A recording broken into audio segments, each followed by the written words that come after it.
Hi everyone, here we are in sunny Dandelion Cafe. It's not looking exactly like it normally would, as it's still a residue of when we were a delivery service, but we soon will be again. Until then, we thought we would try a socially distanced cooking video. So God help us all. We'll see how this works out. So it's me, Mairi, here, and lovely Chef Anne. Hello, Chef Anne. Hello there. And what are you making today? Today we are going to make a wind down classic, which we've made a couple of times in the cafe. It's a vegetarian dish. It's sweetcorn fritters with pan-fried halloumi, avocado and mango salsa, but we'll speak to you about the avocados later. Sense a tail in that. And we're stacking it all up with some sour cream and chilli jam. So the diligent ones amongst you might have made the chilli jam already because we posted it up on Facebook a few days ago. So we're going to have a start at that. Fantastic, let's start cooking. So the first dish we're going to do today as part of the overall course is our avocado and mango salsa, and there's a wee surprise, isn't there? Yeah, the surprise is we don't have any avocado. That's true. That's so a minor blip. It's lockdown, so you can substitute in maybe some red pepper, or today we've got some nice fine tomatoes, so we're just going to use those instead. So we're going to go mango and tomato with red onion and a bit of chilli. Still sounds good to me. Yes, so I would say if you're going to make a mango salsa, you're better off sometimes just with these little tubs, because quite often if you have a mango, if it's not totally perfectly ripe, you get a bit of a green kind of tasteless salsa. So I'm just going to use a wee tub like this, and we're just going to kind of roughly dice these up to start off making our salsa. Sounds like a cunning plan, Anne. Okay, so can you see me on over here? I can see you, I know. Okay. So you do have a shelf slightly dissecting your head, but that's a okay. minor detail. I think anyone that knows me knows that I like a bit of rustic cooking. Yes. Nothing too precise. Lovely Martin that we work with is a chef of great precision, but I would say I'm coming in at the opposite end of the scale, and we're just going to get the flavours going, mix it up, and get something that's really tasty. But you don't have to be too savvy in the kitchen to make this dish, because it's really tasty and it's really simple. We like to think of ourselves as just a big sort of dysfunctional family of chefs, don't we? I'm just sad that we don't have Lisa here, because she is my faithful assistant in all the cooking classes, and I'm feeling a bit lost. I know. Without her today, actually. And we could have had some expert punditry, because I was watching Saturday Kitchen this morning, and one of our lovely regular customers, Susan Kalman, was the guest in our dining room, which is just across the park. So she could have been here doing it for us as well. But there you go. Because we're just saying that it's not very easy to do this in one take, as we find, because we're actually on our probably fifth. Yeah, exactly. We don't talk about the previous ones, do we? Just drop that on the floor. That's a minor problem. Here we go. So yeah, I'm channeling my inner James Martin here as we trundle along, making our salsa. So I've chopped this. I don't know if you can see this. It's very rough, but it's nice and chunky. Lovely rustic mango there. Yes, and it's really nice and juicy and looks really nice and sweet. So you're going to have a tasty old salsa from this. So chop away. We're just going to. This is probably going to be enough salsa for maybe 4 people. And do you want to show people how to do your amazing chopping of onions? Oh, okay, we're going to go in with the onions. Life skills and all that, you know. So we did at the start. No, was it the start of this year? It's hard to remember. Seems so long ago. Pre-apocalypse. Yeah, pre-apocalypse. We did some beginners cooking classes, and one of the things that we taught people was how to chop an onion. So I think they were kind of quite amazed, actually, that was they were. It was a life skill that they were delighted to have. So I'm just going to show you quickly with this guy, because we're going to just chop a red onion finely.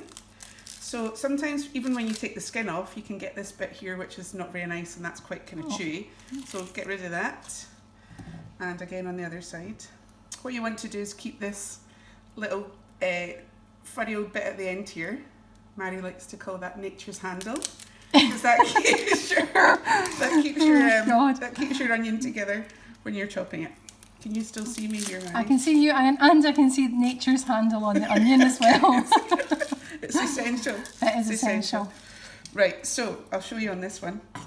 So we're going to have we're going to chop this finely. I think it's important to keep it quite fine in a salsa. You don't want like a big bit of chunky old raw onion. You do not. In there. Especially if you're on a date. Yes. So I think if you can see the lines of the onion, they're kind of like a little guide for you to chop along. Yep. So just kind of starting off. So I'm left-handed, so I'm doing it the opposite way around. But if you keep pressing this quite firmly between your fingers, you do need quite a sharp knife for this. Whoa. It's going to go in like this. So you're just chopping right along. And but you're not taking it right to the end? No, we're not going right to the end, because if you do that, all that happens is all the bits of onion kind of slip and slide away. So this knife could actually be a wee bit sharper. So you're just kind of gripping on the top, and I'm just going to do a bit of a cut in here so that you're getting your onion into little fine sections. So a wee bit wobbly, that one. Okay, and then you're just holding it again, and you're just going to cut along as finely as you can, really, along. So you can do this technique for every time you're chopping an onion, really, for any dishes, for soups, but you can obviously make your bits a wee bit bigger. So if nothing else, people have learned onion chopping skills today. So it should we look can a bit retire like on this. that alone, I reckon. So I would say probably with a salsa that might be enough. We might be okay just to go in with half an onion, because you don't want the onion to kind of overwhelm your flavours there. Yep. That just goes in. Yeah, I would say that's about enough. So you just kind of stop there. Okay? Yep. Okay. And you don't have any oil or anything in that just now? Not at the moment, no. We'll put that in at the end. So lovely. okay, let me just clear this away. So next up we've got our reserve in place of avocado. Yeah. So I think during lockdown everybody's probably got quite canny with swapping one thing for another thing. So we're just going to go on with these. If you're making a salsa, these bits here, all of the seeds and stuff, it's quite watery and it doesn't really add much flavour. So I'm just going to cut those off. Just scrape that out. Right, come back into shot. Just put that there. So just get rid of that kind of watery bit. Yep. And again, we're just going to judge by eye how much you want to put in. So you want your kind of all your ingredients to kind of balance each other out. You don't want to go too heavy on one and not enough of the other. And again, you're just going in with a kind of medium dice. You could do red pepper as well, or you could even, like the jars of the roast red peppers are good for this kind of thing because they've got so much flavour, and they're easy to use. So just gonna chop away there quickly, pop these in, we'll see what it looks like.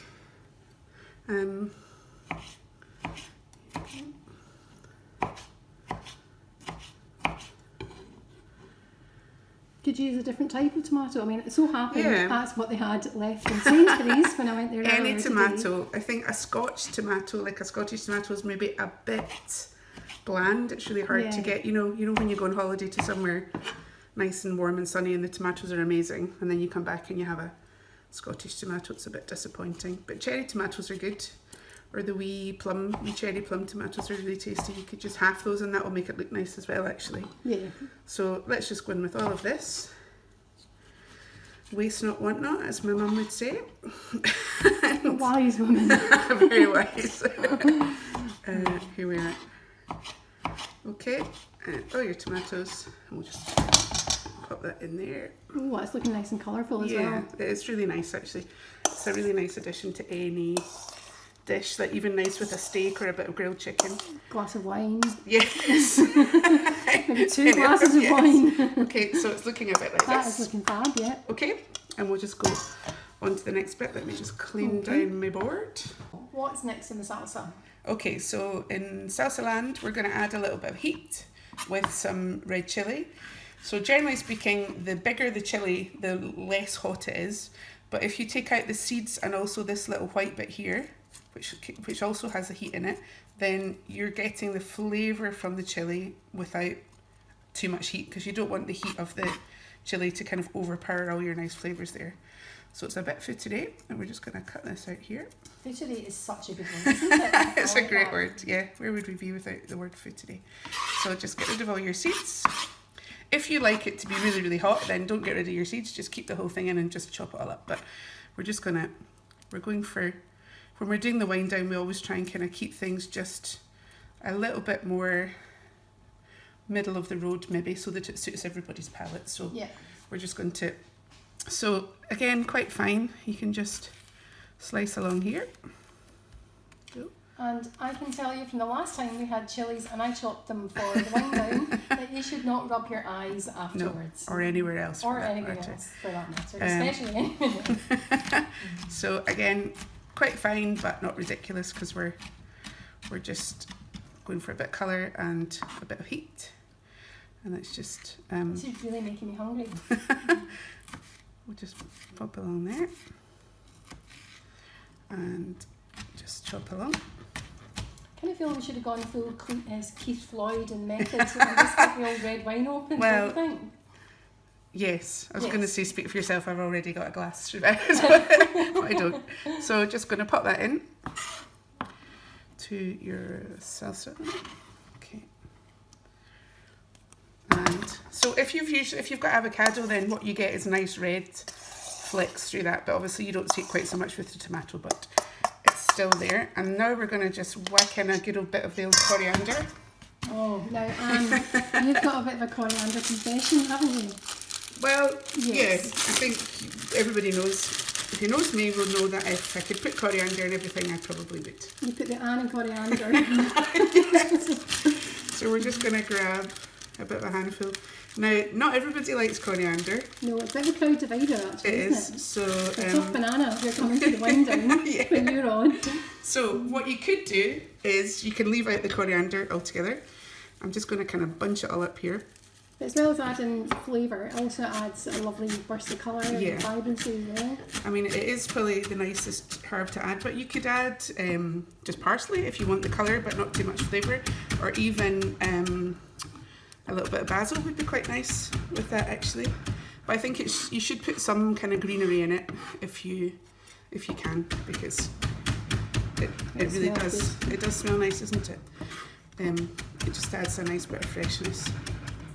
And again, you can go as yeah, we've got a wobbly shelf here. Comes with extra sound effects. So something like that. You can go as fine as you want, or as chunky. Oops, there we go. Just going to throw that in. Okay. The thing is, I mean, obviously we're using it with this particular recipe, but I mean, you can really use the salsa for anything, can't you? Yeah, yeah. So here we go. Be nice with just some grilled salmon or something like that. Oh, big steak. Oh, Yeah. yum. Okay, so it's looking like this. Okay, so next we're just going to give our salsa a nice bit of a kick and a zing with some fresh lime. So just cut that in half. Lime is probably best, but you could use lemon. It just gives it a nice bit of citrus. And just squeeze it in with a fork is best. There we go. So that's probably about 2 tablespoons of lime. You can use the pre-juiced, you get the bottles of lime juice or lemon juice, but I think fresh is always best. And then we're just going to add a little squeeze of olive oil, pinch of salt, a bit of pepper,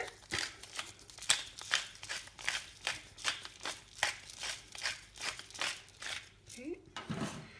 And so I would definitely, when you're making this dish, make your salsa first and just let all your flavours come together. If you're a fan of garlic, you could also squeeze in a wee clove of garlic, but I am just going to say that that's us pretty much done there. That looks fab. And it's nice fresh colours. Halloumi time. It's halloumi time.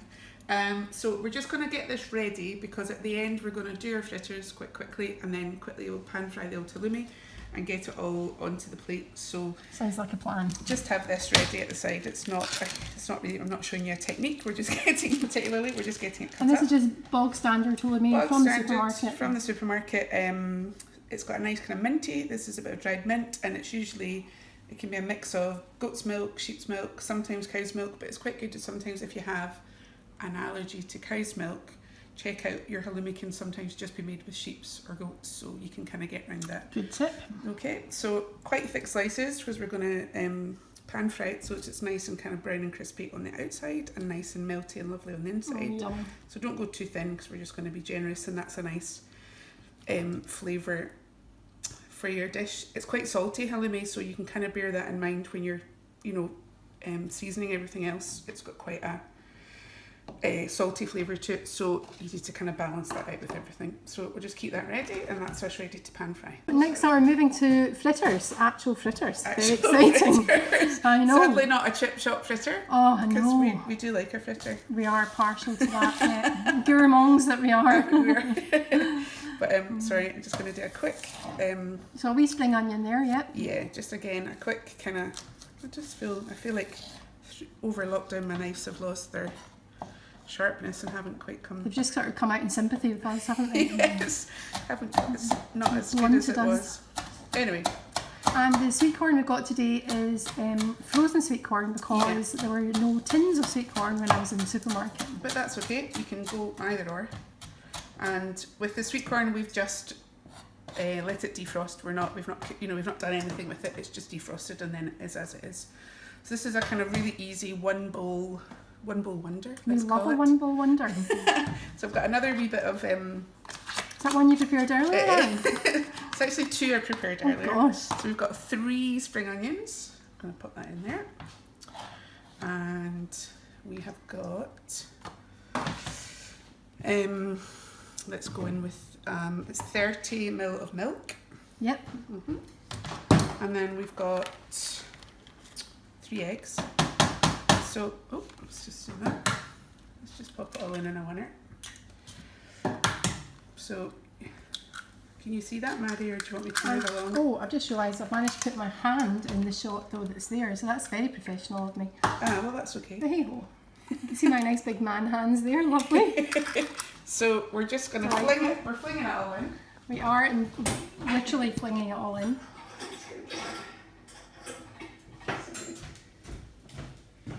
So you could. I still have in the shot. That's okay. No. So don't worry about whisking your eggs before. You can just. So that's 3 eggs, 30 mils of milk. Yeah. 300 grams of your corn. 3 solid 3 spring onions. This is good. I could remember that. Yeah, and we're going to put in 75 grams of plain flour. If you've only got self-raising, can you use that? No, I don't think you can, because then they're going to puff up when you're cooking them, so it's not going to. So you really need to go with plain. And then just a pinch of cayenne, just to give it a wee kick. Yum. And a little bit of salt. Just give them. I'm going to go in like that. Bit of pepper. You could jazz these up with a bit of parsley for a bit more colour. But I'm just going to mix it all together. And that is your batter for That's so your quick, thing. isn't it? Really easy. Yeah, really easy. really It's so fast. tasty. This is one of our favourite ones, isn't it, Oh, I Maddie? love this. I could eat bucketloads of this. And regularly do, in fact. As you can see. And we may well do afterwards. Oh, we certainly shall. There we are. So that's your mix, okay? You're Yum. ready to go. That's great. Okay, so I've got my mix and I've got a little bit of a ladle here, and I'm just going to ladle in maybe about 2/3 of a ladle and just get the mixture on the go.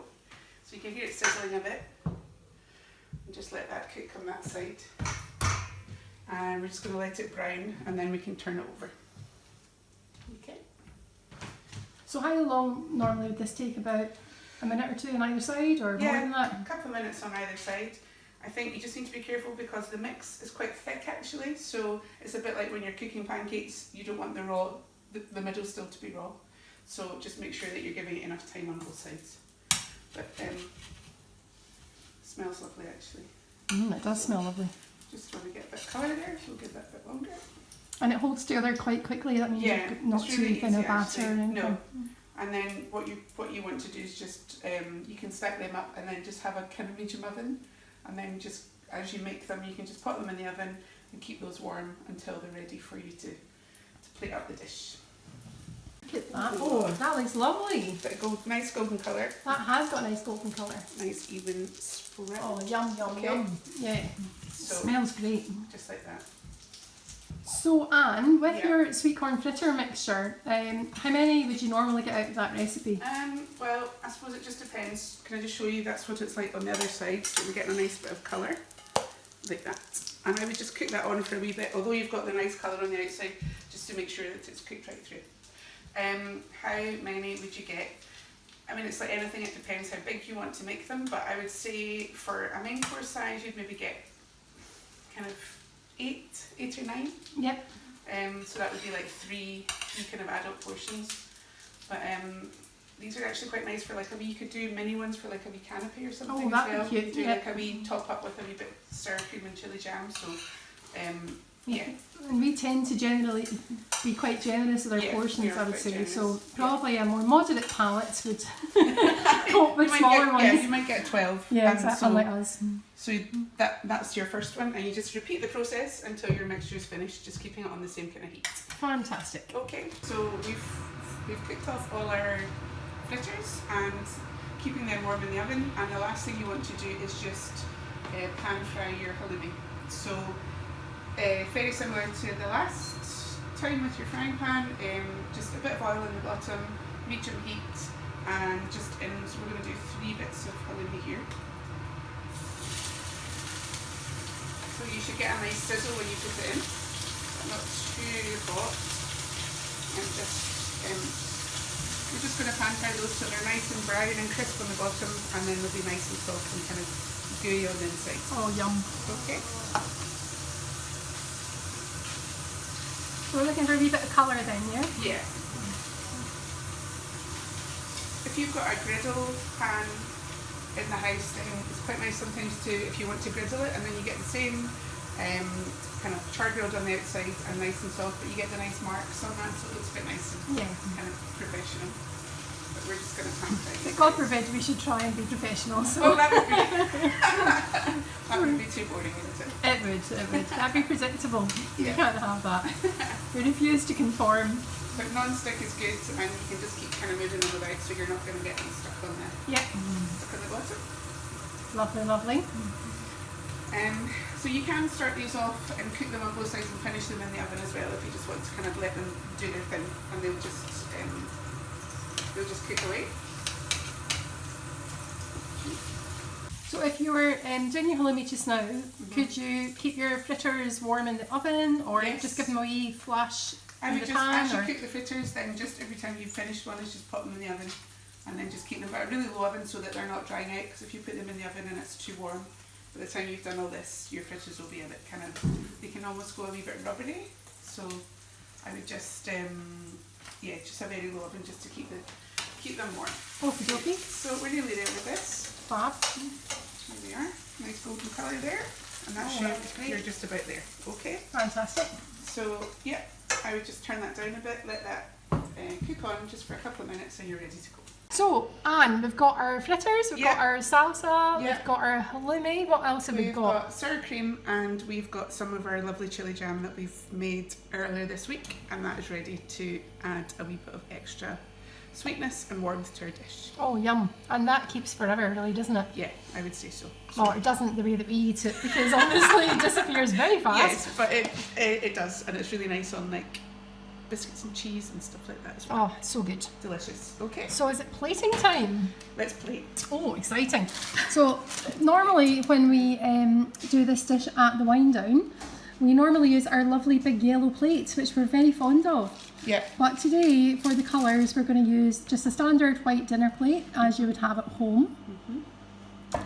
And what is your signature way of plating, Anne? Well, we're going to go high.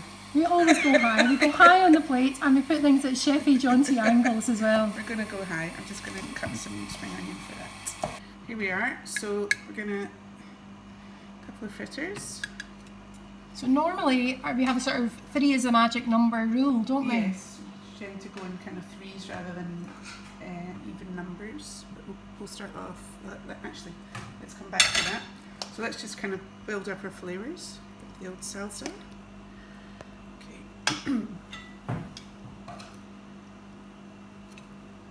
That salsa looks great. The colours nice, are isn't fab, it? aren't they? Yeah. Because I think that's the thing when you're making things that are both sort of yellowy, beigey, You do need that splash of really vibrant produce as well. Yeah. So just be quite generous with that, a bit round the outside. Especially as we're going to be eating it, then as generous as you like. Absolutely. Yeah. Okay, so a bit of the old chili jam. This chili jam, I cannot emphasise just how good it is. Oh, it is the business, isn't it? It's good, yeah. Good in a sandwich actually as well. Halloumi sandwich with rocket and chili jam's really Delicious. delish. So a bit of like, as we say, dod it on. Yes, exactly. A bit like that. Yeah, a bit more All on these there. technical terms, Anne. I know. You're blinding us with science. A wee dod of chili jam. Dod of There we that, are. Lovely. And a bit of that. So this is just nice for kind of cool contrast. So what have you got there? That's our sour cream. Nice. Put a bit on the edge there. Okay, just a bit on there. And then we're just going to, bit of colour. So we've got a bit of spring onion. And the thing is, when we're normally doing our plating, we would have like edible flowers or pea shoots or Yeah. something like that, or maybe some red amaranth or another wee some herb. wee micro herbs or something. Micro coriander, something like that. But you just have to improvise in lockdown times. Yes. So just a bit on the top.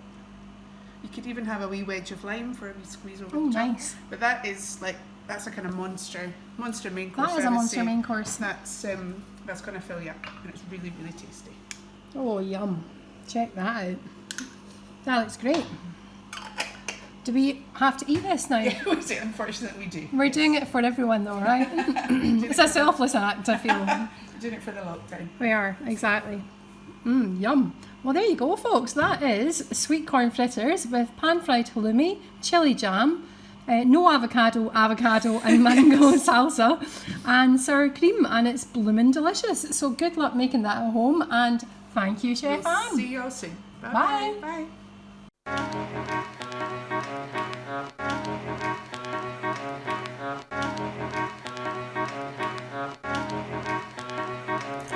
Lick me, drink me, love me, kiss me. Kimberly's popsicle. Kimberly's popsicle. Lick me, drink me, love me, kiss me. Kimberly's popsicle. Kimberly's popsicle. Bow down to the beat of just one jam. What might be right for you may not be right for some. That girl's washed up at the age of 17 when she thought you were ready to sit down queen. Takes that slippery slide before it's ever her eyes. She can't get it nowhere, no matter what she tries, no matter how she tries. Lick me, drink me, love me, kiss me. Kimberly's popsicle. Kimberly's popsicle. Lick me, drink me, love me, kiss me. Kimberly's popsicle. Kimberly's popsicle. A man is born, he's a man of means, and along comes two with nothing but the jeans and a well done move to the beat of just one drum. What be right for you might not be right for some. Everybody tells a different kind of story. Everybody has a different way of showing what you got. Not a lot, so what? You got yours, they got theirs, and I've got mine. It takes different strokes, you know it takes different strokes, you know it takes different strokes to move the world. Yes, it does, you know it takes different strokes.